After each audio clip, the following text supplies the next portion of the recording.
नमस्कार.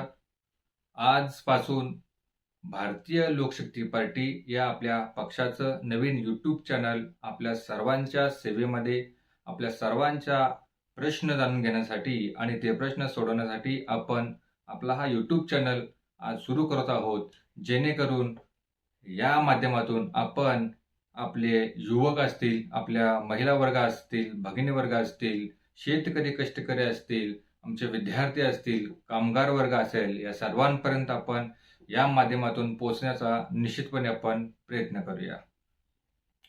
सर्वप्रथम मी माझा परिचय देतो. मी डॉक्टर ईश्वर यमगर. मी BMS केलं.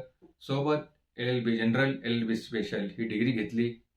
कारण आपल्याला आजच्या जगामध्ये आपले अधिकार आपल्याला माहिती असणे गरजेचं आहे. कारण न्यायपालिका आणि न्यायप्रविष्ट ह्या गोष्टी इतक्या क्लिष्ट असतात की सर्वसामान्य लोकांना त्या कळत नाहीत. आणि म्हणून मी आपल्या सर्वांसाठी, युवकांसाठी, शेतकऱ्यांसाठी, सर्वांसाठी मी आज आपल्याला शब्द देतो, ग्वाही देतो की तुमचा जो काही प्रश्न असेल तो निश्चितपणे मी प्रामाणिकपणे सोडवण्याचा प्रयत्न निश्चित करेन. पहा, 2 दिवसांपूर्वी लोकसभेचा निकाल लागला. संपूर्ण देशामध्ये एक गोष्ट लक्षात आली की आज देखील या देशामध्ये लोकशाही जिवंत आहे आणि जातीवाद करून राजकारण होऊ शकत नाही, हे महाराष्ट्रातील जनतेनं आज दाखवून दिलेलं आहे. आज देखील बरेचसे आमच्या युवकांचे प्रश्न, शेतकऱ्यांचे प्रश्न, महिला वर्गाचे प्रश्न, कामगार वर्गाचे प्रश्न अजून देखील अनुत्तरित आहेत, सुटलेले नाही आहेत. आपण जर बघायला गेलं तर आमचे जे MPSC, UPSC करणारे, स्पर्धा परीक्षा करणारे जे आमचे युवक आहेत त्यांचा प्रश्न अतिगंभीर आहे. कारण ते रात्रंदिवस मेहनत करतात, अभ्यास करतात, परीक्षा शुल्क तर 900 रुपये भरतात, परीक्षाही देतात, पण त्यांचा निकाल लागत नाही. कुणीतरी येतं आणि त्यावर स्टे आणतो. मग तो स्टे किती वर्ष राहील याची देखील शाश्वती नसते. मग आमच्या या तरुणांनी काय करावं?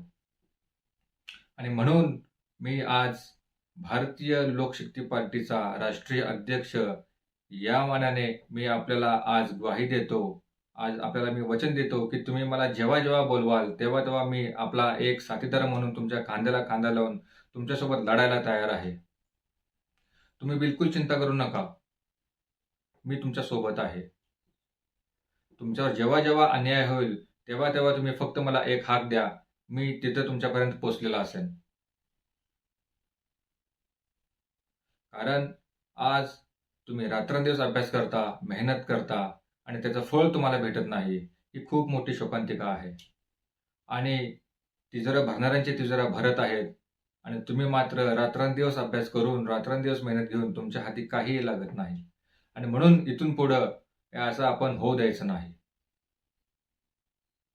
आणि यासाठी जे काही करायला लागेल ते मी करण्यासाठी निश्चितपणे तयार आहे. भले माझ्या अंगावरती केसेस जरी बसले तरी मला हरकत नाही, पण न्याय हा मिळालाच पाहिजे. आपण जर बघायला गेलं तर आज आमच्या कामगार वर्गाचा प्रश्न, पगार कमी आणि महागाई खूप. इतकसा पगार आणि इतकी महागाई याच्यामध्ये आमच्या कामगारांना महिन्याचा पूर्ण संतुलन करता करता त्यांची कंबरड मोडतं. त्यांचे काही प्रश्न असतील ते आपल्याला सोडवायचे आहेत. आमच्या महिला वर्ग आज स्वयंपाक, किचन, घर सांभाळता सांभाळता नाकी नऊ आलेले आहेत. गॅसचा रेट तर इतका वाढला, प्रचंड वाढला. डाळी वाढल्या, सर्व प्रकारच्या भाज्या वाढल्या, सर्वांचे रेट वाढलेले आहेत, सर्वांचे दर गगनाला भिडलेले आहेत. आणि म्हणून याची देखील दमछाक होत आहे आज आमच्या महिला वर्गाची. त्यांच्यासाठी देखील आपल्याला काम करायचं आहे. आज आमचे विद्यार्थी वर्गांना देखील आज प्रश्न पडलेला आहे की जिल्हा परिषदेच्या शाळेमध्ये आणि कमी शेतातल्या शेतमालावरती MSP लागू आहे का? माझं असं म्हणणं आहे की त्या शेतकऱ्यानं जे काही पीक पिकवलेलं आहे त्या सर्वांवरती MSP लावावी आणि त्याला न्याय द्यावा.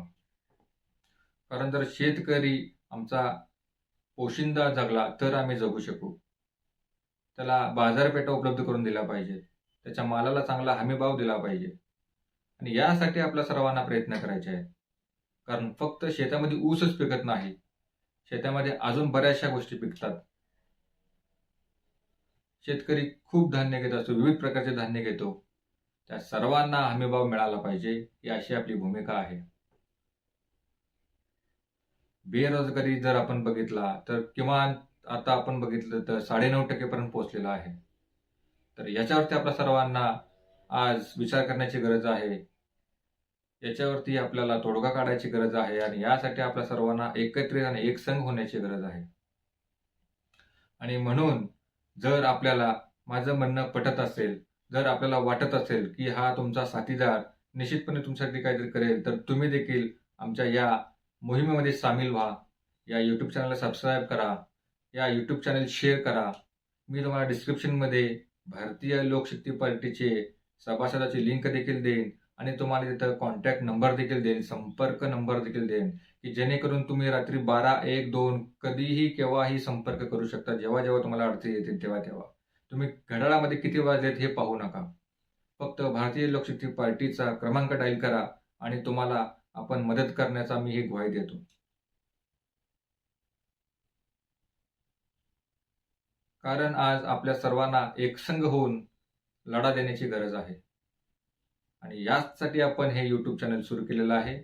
आणि मला खात्री आहे की या यूट्यूब चॅनलच्या माध्यमातून आपण निश्चितपणे जास्तीत जास्त लोकांची आपण सर्व मिळून आपण मदत करूया आणि आपण आपले शेतकरी, कष्टकरी, महिला वर्ग, नोकरदार, आमचे युवक या सर्वांना न्याय देण्याचा आपण निश्चितपणे सर्वांनी मिळून प्रयत्न करूया. कारण हे काय माझ्या एकट्यानं होणार नाही, तर आपल्या सर्वांनी मिळून आपण हे सर्व आपण करू शकतो. आणि विशेष करून आपले जे युवक वर्ग आहे, जे सध्या एमपीएससी यूपीएससी करता आहे, जे स्वप्न पाहता आहेत की शासकीय नोकरी मिळवण्याची, त्यांचा जो कष्ट आहे, त्यांचे जे घाम आहेत, त्यांच्या त्या कष्टाला, त्यांच्या त्या घामाला न्याय हा मिळालाच पाहिजे, ही आपली भूमिका आहे. आणि यासाठी आपल्या सर्वांना प्रयत्न करायचे आहे. आणि म्हणून या आशेनं आज मी इथे थांबतोय की आपण सर्वजण निश्चितपणे लवकरच एकत्रित येऊया आणि आपण सर्वजण विविध समस्यांवरती आपण आपल्या न्याय हक्कासाठी लढूया. जय हिंद, जय महाराष्ट्र.